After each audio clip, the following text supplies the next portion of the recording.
Hello, hello, hello. It's Knits for Sanity and welcome to my channel.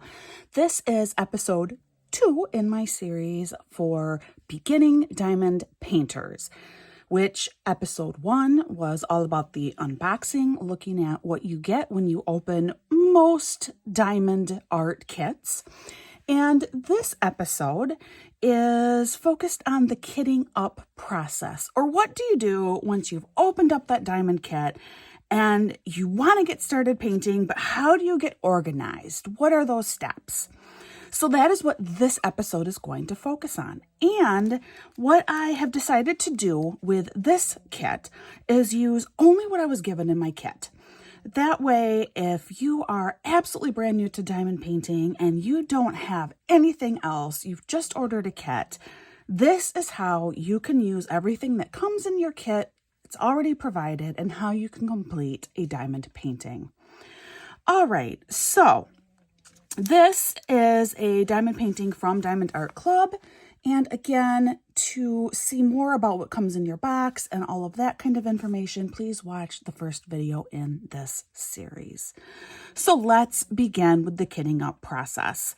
Now, Diamond Art Club, as I talked about in my last video, one thing that I do love about this company, and again, I am not an affiliate. I don't receive any kind of compensation. I don't get kits from them, like for free, obviously. You know, I am not associated with the company in a official capacity at all. I just chose Diamond Art Company because they are very popular. I know their kits are of high quality and they are widely accessible throughout the world. So if you're looking for a first-time diamond painting experience, Diamond Art Club will not steer you wrong. So that is where this kit comes from, but they provide an insert, which is a large sticker here, which does feature, of course, the painting you're working on. And then you have a legend over here too, which are all individual stickers. Now, this is the one place where I am going to vary a little bit from what you would do with absolutely nothing on hand. Most people, if you don't have anything else, most people, what they do is they would take these individual stickers, peel them off, and place them on a little baggie. So each bag would get one of these little stickers on them. But I have what I call a diamond painting notebook, which this is, it's all of the different diamond paintings that I have completed. And so I actually stick that in here. So I'm going to also walk through real briefly with you what I do for my organization process. First, we're going to, there's just a little bit of leftover, like it's not completely perforated all the way up with the large sticker. So I take my scissors and I fix that.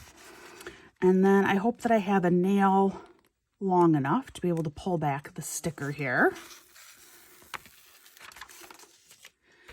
And then I place this sticker inside of my diamond painting notebook. You know, just like this. Didn't get that in there terribly straight, which is going to bother me forever and ever now. Then, I take a pair of tweezers, but of course this is also not necessary, but each of these little stickers, I take them off and I line them up in my notebook here. But like I said, if you don't use this method, you know, if you don't want to put all your stickers somewhere else, you will actually stick each of these stickers onto one of the little bags that you did receive in your kit. And I will show you what I'm going to do instead, because I am placing my little stickers in here.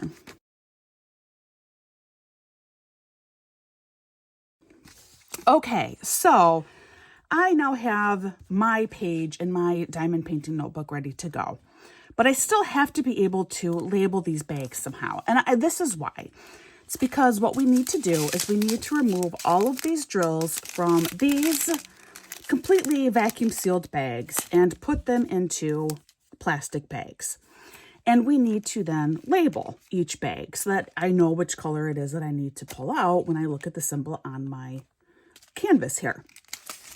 Well, you can either, like I've said a few times, put your sticker that came in the package directly onto your bag, or because of the method that I have, you can just rewrite the numbers using, this has lots and lots of extra stickers. These are all still perforated. You can kind of see some of them popping up there. And I'm just going to rewrite each of those DMC numbers, which if you are not familiar or don't remember, that is the 132, 139, the 307, 310, 741. Those are the DMC numbers, which is a standard color code number, similar as what you find with like DMC floss, which is for counted cross stitch. That is what I use. Now, because this is such a small diamond painting, you could, if you wanted, just label 1 through 9 on your bags as well. And how that would work is you would look for the symbol on your chart, like for example, this X, and you would look for bag number 5. For small diamond art kits, that is a very legitimate way to work. For larger kits, I do recommend using the DMC number as your method of identification, just because with leftover drills that you get, or if you don't have enough drills and you want to find other colors that you maybe have in your stash from previous kits, the DMC color code is your standard color code. But for this kit, and if you are brand new to diamond painting, there is no harm in just numbering your bags 1 through 9.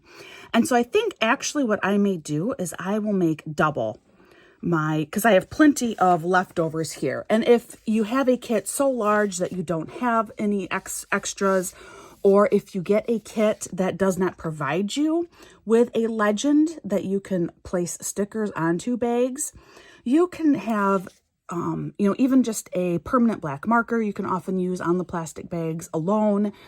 Otherwise, buying just those little round white sticker things. I don't actually know what you would call those, but anything like that too, those are very easy to find. You probably have some in a drawer or a file somewhere already in your house, and you can just write on that. But I'm going to go through a minute and I will write down these numbers.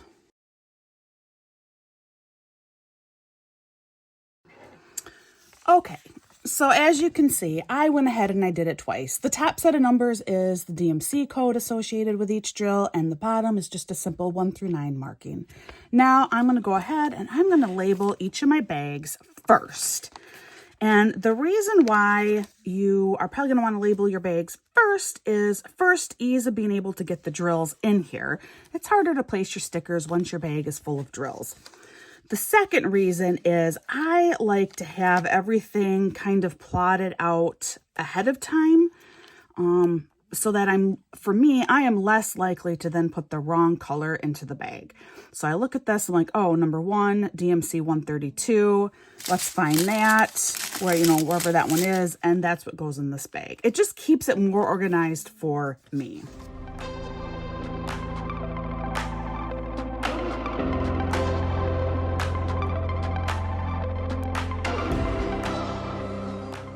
So now I have all of my bags labeled.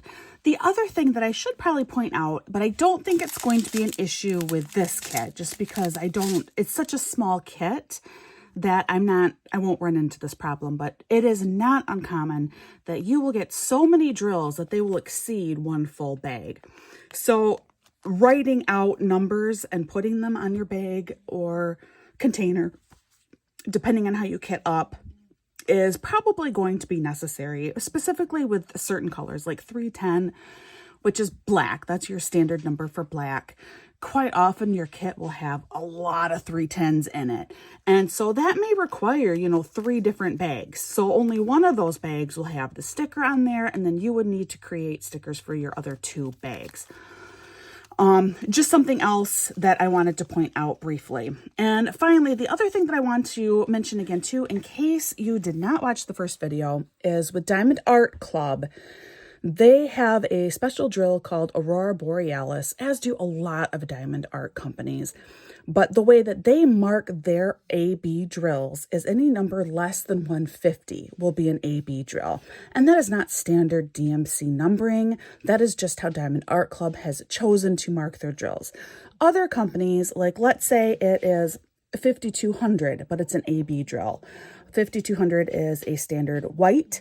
So some companies will actually do a 5200 AB, and that is how they would mark that AB drill. So that is one thing that will be different between each company that I did want to mention again briefly. Okay, so now we need to get our drills into our little bags.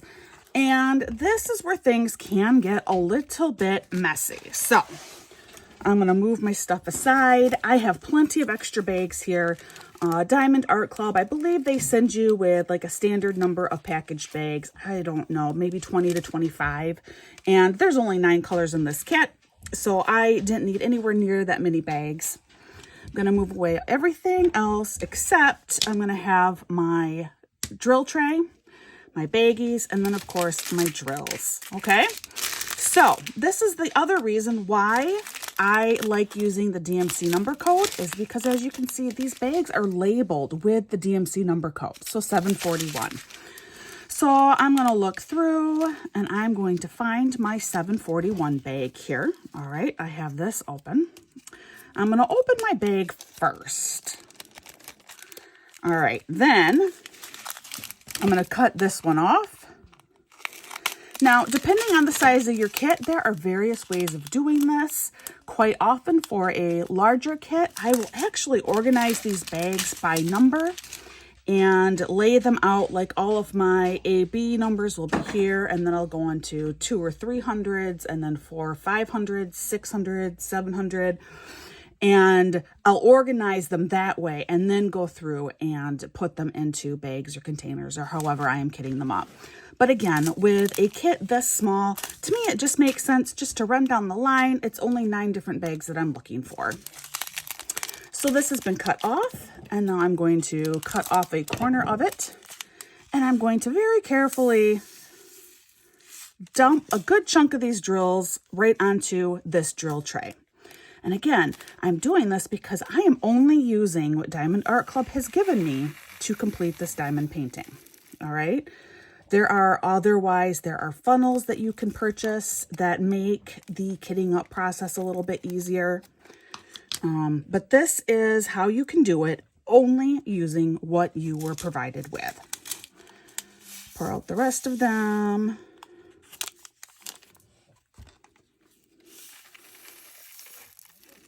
And put them in here.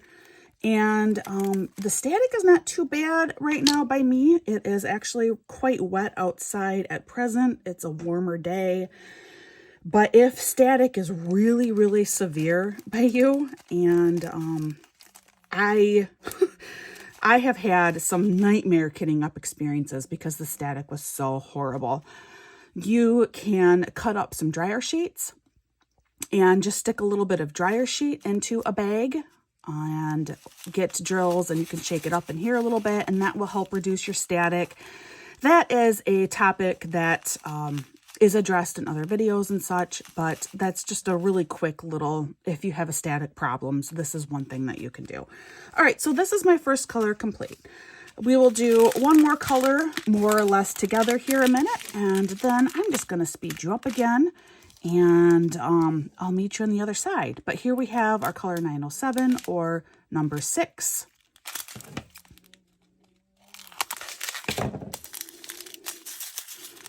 This one does have quite a bit more static in there. How can I tell? It's because of the number of drills that are sticking to the bag. They're not just going with the other drills in there. So this one could be a little bit more interesting, trying to move all of, oh, and you know what? I forgot to open up my bag first. I always try and open up my bag or container first, because once these drills are open, you have now opened the potential for creating a massive mess with drills all over.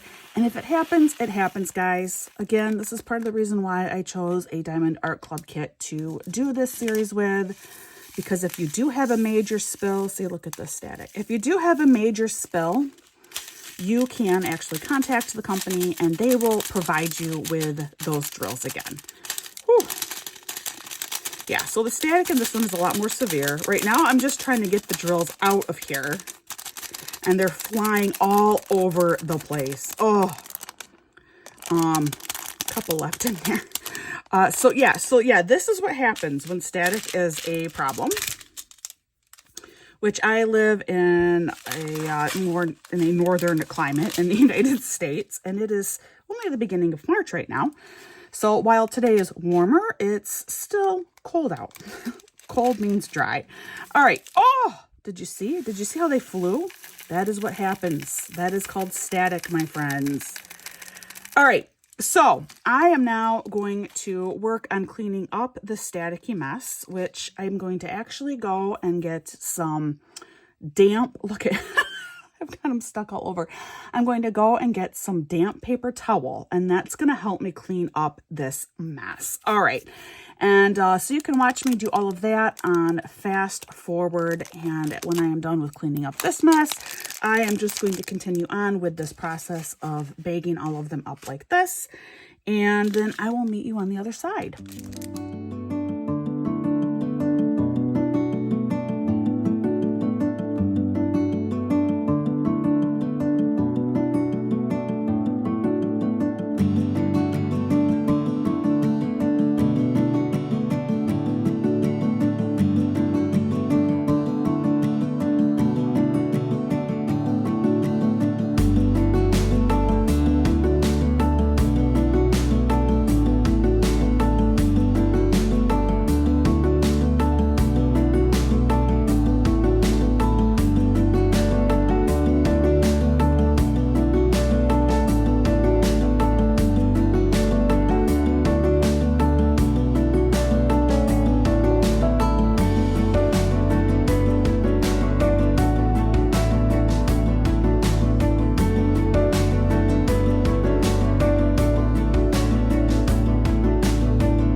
At my last bag here, and I wanted to point out a couple of different things. The first, you'll see in here that we got a stray green drill, and this is a green that's not even present anywhere in my kit. That is totally normal. All right, so don't be alarmed if you find some stray drills. That's completely normal.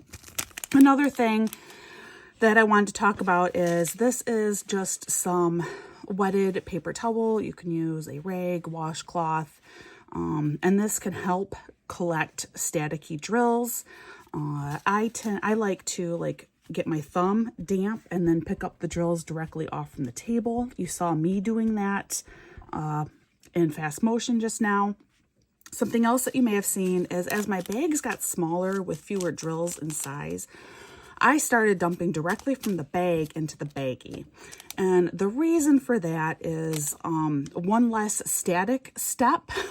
With having fewer drills like this, I could better manage trying to dump them directly into the bag. And I didn't have, putting into plastic, creating one more step for static to increase. So that is why you saw me doing that as well. All right, so let's do this last bag. This one doesn't look like it's quite as staticky as almost every single other bag in this kit that I did. And I will actually show you what some of these bags look like. The static was indeed really, really bad. Really bad. Worse than what I was hoping. I had like one or two bags. Oops. See, and that's part of the reason why I like using the tray or a funnel, but in this case tray, because we're only using what we've been provided with, because you can more easily dump them all in there and then guide them directly into your little bag. But they did fall onto my dampened cloth here, so that actually worked out okay. No static then. All right, so that was a lot of work, but I do have everything bagged up now. So now these are my bags. All right. If you have a lot of colors, I would strongly recommend either sorting them by the number, like we did 1 through 9, or by DMC code. Sorting them in a way that somehow you can then always find them with ease, you know, go through the number system to locate your color. But with only 9 colors, it's not quite as big of a deal. But as for the static issue,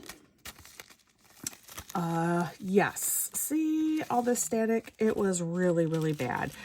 So what I'm actually going to do, just so that you can, I mean, I have lost some drills forever due to static. You know, they just went flying all off and they're now buried in my carpet somewhere. My vacuum is my best friend.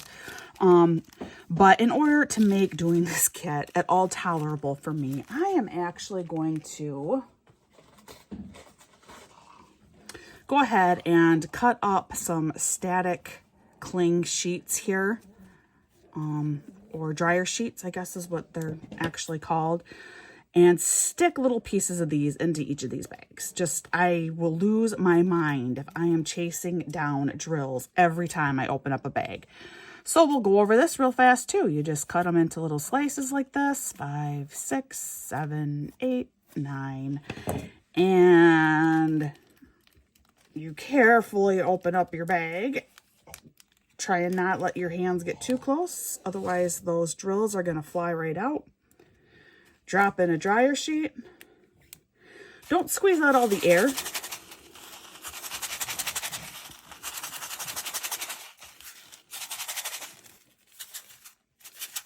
Shake it up a little bit, and that's going to take care of a lot of your static issues, okay?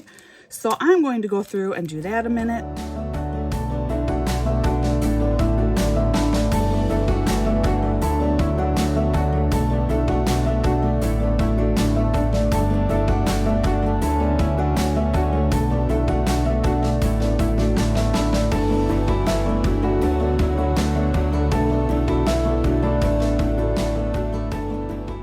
Okay, so let's now just look over what we have here.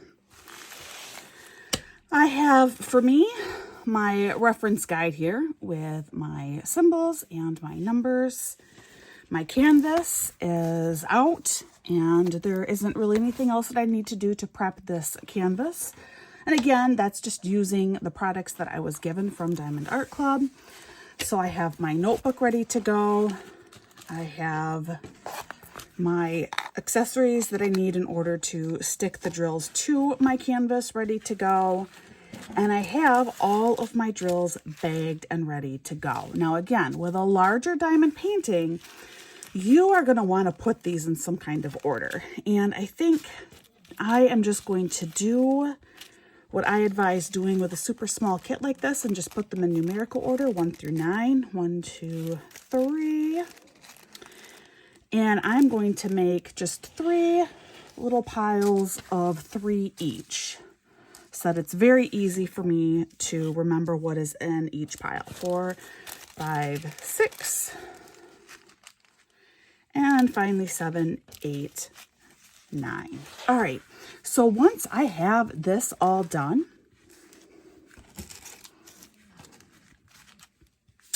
I am really ready to begin. So we're going to save that for the next video. I hope you did find this helpful. In a way, I'm kind of glad that I did have the static issues I had, because that is something that definitely can distract or completely absolve any desire to diamond paint. So I was able to walk through some of what to do with that issue if you do encounter it. I will be doing another series similar to this But instead of only using what I was given in my kit, I will be using other accessories too. And when I have more accessories at my disposal, there are other ways that I do try and manage static. So keep your eyes out for that upcoming series as well. In the meantime, stick around for episode 3 when I discuss how we actually start diamond painting. Until then, please practice kindness. You never know what someone is going through. You don't know what their day has been like, their week, their month. So just be kind. And I hope that you are shown the same level of kindness. And I hope that you are having an absolutely wonderful day. I will see you again real soon.